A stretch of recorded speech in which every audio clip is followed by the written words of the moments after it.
Hello everyone, আশা করি তোমরা সবাই খুব ভালো আছো। আমি খুব ভালো আছি। তো আজকে যে বিষয়টা নিয়ে আলোচনা করব সেটা হচ্ছে পুরুষের শুক্রাণু। পুরুষের শুক্রাণু আসলে কী কারণে কম হচ্ছে এবং আমরা নিজেরা কি দেখে বুঝবো যে শুক্রাণুর মধ্যে হয়তো কোনো সমস্যা রয়েছে যার কারণে কিন্তু গর্ভধারণ করতে পারছি না। এখন 50% কেস কিন্তু পুরুষের জন্যই আমরা গর্ভধারণ করতে পারছি না। আমাদের সমস্যা রয়েছে, আমি মানছি আমাদের সমস্যা রয়েছে, কিন্তু আমাদের সমস্যার মাঝেও মেডিসিন দিয়ে কাজ হয়ে যায়। আমাদের সমস্যার মাঝেও কিন্তু কোথাও গিয়ে এগ রিলিজ হয়, কোথাও গিয়ে যদি স্ট্রং একটা শুক্রাণু সে পায় তাহলে কিন্তু আমাদের গর্ভধারণটা হয়ে যায়। কিন্তু পুরুষের যদি সমস্যা থাকে, স্পার্ম কোয়ালিটি যদি ভালো না হয়, শুক্রাণুর কোয়ালিটি যদি ভালো না হয়, তার মোটিলিটি, তার মোরফোলজি সেগুলো যদি ভালো না হয়, তাহলে গর্ভধারণ কিন্তু কোনোভাবেই সম্ভব না, সেটা কিন্তু অসম্ভব। পুরুষের সমস্যা থাকলে সেক্ষেত্রে আমরা যদি উইদাউট ট্রিটমেন্টে থাকি আমাদের কিন্তু গর্ভধারণটা অসম্ভব। সেক্ষেত্রে আমরা বুঝে নেব আমরা যখনই গর্ভধারণ করতে পারি না, মানে ডক্টরের কাছে যাই এবং তিনি কিন্তু আমাদের হাজব্যান্ডের স্পার্ম কাউন্ট কিন্তু একটা রিপোর্ট চায়। সেখানে তো আমাদের পুরুষের বা আমাদের যে হাজব্যান্ড রয়েছে তার স্পার্ম অ্যানালাইসিস বলে কিন্তু একটা রিপোর্ট লিখে দেয়। অনেক পুরুষও সেগুলো করাতে চায় না। সেক্ষেত্রে আমরা নিজেরা বাড়িতে দেখি বা পুরুষের আভাব দেখেও কিন্তু বোঝা যায়, অনেকের ক্ষেত্রেই বোঝা যায় যে তার মধ্যে হয়তো স্পার্মের কোনো গণ্ডগোল হতে পারে। যেমন আমি খুব কমন একটা কথা বলে দিচ্ছি, একটু হাস্যকর বিষয়, বাট এটা কিন্তু লজিক। দেখবে যেসব পুরুষরা অল্পতেই একটু নির্বিড়ে শিরশিরে রোগা পটকা অনেক কম খায়, কিছু হলেই যেন শরীর খারাপ হয়ে যায়, এদের কিন্তু স্পার্ম কাউন্ট লো থাকে। এটা কিন্তু বুঝে নিতে হবে যখনই গর্ভধারণ হচ্ছে না। আর আমার আমার হাজব্যান্ড টেস্ট করায়নি, কিন্তু আমার হাজব্যান্ডের মধ্যে এরকম একটা বিষয় রয়েছে যে অল্পতেই সে শরীর খারাপে পড়ে যাচ্ছে, কম খায়, খেতে চায় না, অনেক ডাইজেশনের সমস্যা রয়েছে, রোগা লিকপিকে, তার কিন্তু স্পার্ম কাউন্ট কম হতেই পারে। আবার কি আছে, তাই বলে প্রত্যেকের নয়, কিন্তু বেশিরভাগ ক্ষেত্রে এটা হয়। সেকেন্ড, আমরা কি করতে পারি, আমরা যখনই সহবাস করছি আমরা লক্ষ্য করতে পারি আমাদের শুক্রাণুটা যখনই যেটুকু আমাদের হয়তো বেরিয়ে চলে আসছে সেটুকু আমরা চেক করে দেখতে পারি। সেটা যখন অনেক জলা জলা ভাব হয়, সেটা যখন অনেক পাতলা জলা জলা কালারলেস পুরো একদম পানির মতো হয়, তখন বুঝে যাবে যে এটা কিন্তু লো স্পার্ম কোয়ালিটি। এটা থেকে কিন্তু কোনোদিনই গর্ভধারণ সম্ভব নয়। আবার কি, আমরা যখনই দেখি যে হয়তো কোনো পুরুষ বলতে পারে যে আমি তো জিমে যাই, আমি তো এত হাট্টা গাট্টা স্ট্রং, আমি এত মাংস খাচ্ছি, এই খাচ্ছি, ডিম খাচ্ছি, হ্যান খাচ্ছি, আমার কেন স্পার্ম কোয়ালিটি লো? অনেক রকমের সমস্যা হতে পারে। হয়তো স্ট্রেস লেভেল অনেক বেশি রয়েছে, অনেক বেশি স্ট্রেস নেয়, মেন্টালি ফিজিক্যালি অনেক বেশি স্ট্রেস নিয়ে ফেলছে, কিংবা হতে পারে যে তার ফিজিক্যাল কোনো সমস্যা রয়েছে যার কারণে কিন্তু তার স্পার্ম কাউন্ট লো রয়েছে। জিমে যাওয়া, হাট্টাগাট্টা হওয়া মানে এই নয় তার কিন্তু স্পার্ম কাউন্ট হাই হবে, তার কোনো মানে নেই। হয়তো তার কোনো ব্যাড হ্যাবিট রয়েছে যার কারণেও কিন্তু তার স্পার্ম কোয়ালিটি কিন্তু লো থাকতেই পারে।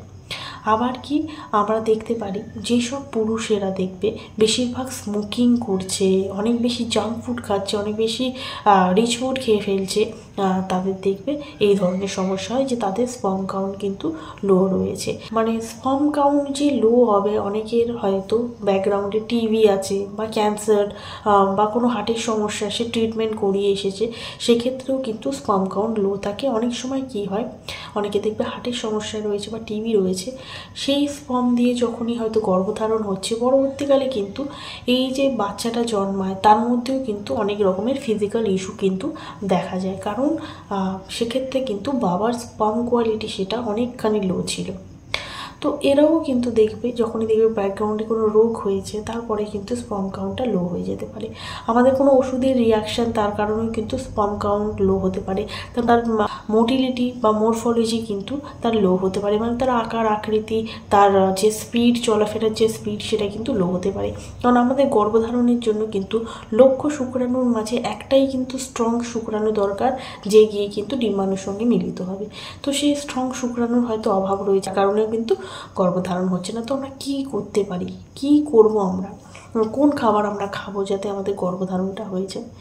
তো আমরা সেক্ষেত্রে করবো কি, আমরা জিঙ্ক জাতীয় ফুড খাবো, জিঙ্ক বেস যেসব ফুডের মধ্যে অনেক বেশি জিঙ্ক রয়েছে, মাছ, মাংস, ডিম, এগুলো আমরা বেশি বেশি করে খাওয়ার চেষ্টা করব। আলমন্ড, বিনস, তারপরে আমরা বলতে পারি বাদাম নাটস টাইপের জিনিস, এগুলো আমরা রেগুলার প্রতিদিন খাবারের মধ্যে ইনটেক করতে পারি। আমরা সঙ্গে ভিটামিন সি, ভিটামিন ডি, আমরা বিভিন্ন মিল্ক প্রোডাক্ট যেমন পনির হতে পারে, ছানা হতে পারে, দুধ হতে পারে, রেগুলার আমরা 1 গ্লাস করে দুধ আমাদের হাজব্যান্ডদের দিতে পারি। তাতে কি হয়, আমাদের স্পার্ম কাউন্ট অনেক বেশি হাই হয়ে যায়, তার মোটিলিটি, তার মরফোলজি কিন্তু অনেক বেশি ভালো হয়।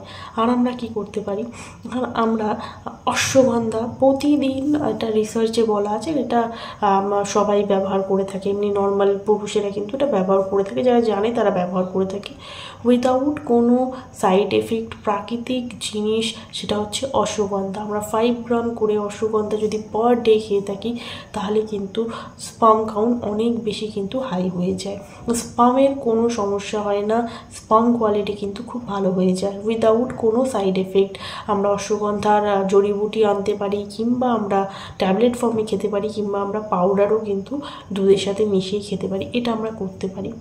তাতে কি হবে, আমাদের স্পার্ম কাউন্ট কিন্তু হাই হয়ে যাবে, আমাদের কোনো সমস্যা হবে না। আমরা যখনই দেখবে ডক্টরের কাছে যাই, আমাদের 3 মাসের একটা ট্রিটমেন্ট দেয়, যে কোনো ট্যাবলেট দেয়, যে কোনো সাপ্লিমেন্টস দিচ্ছে 3 মাসে দিচ্ছে। তার মানে কি, আমাদের যে নিউট্রিশনের অভাবে যে স্পার্মটা লো হয়ে গেছে, সেটাই কিন্তু সেই ওষুধের মাধ্যমে কিন্তু আমাদের দেওয়া হচ্ছে। তো এটা আমাদের বুঝতে হবে যে আমাদের কোন নিউট্রিশনটা আমরা পাচ্ছি না, যার জন্য কিন্তু স্পার্ম কাউন্টটা লো আছে।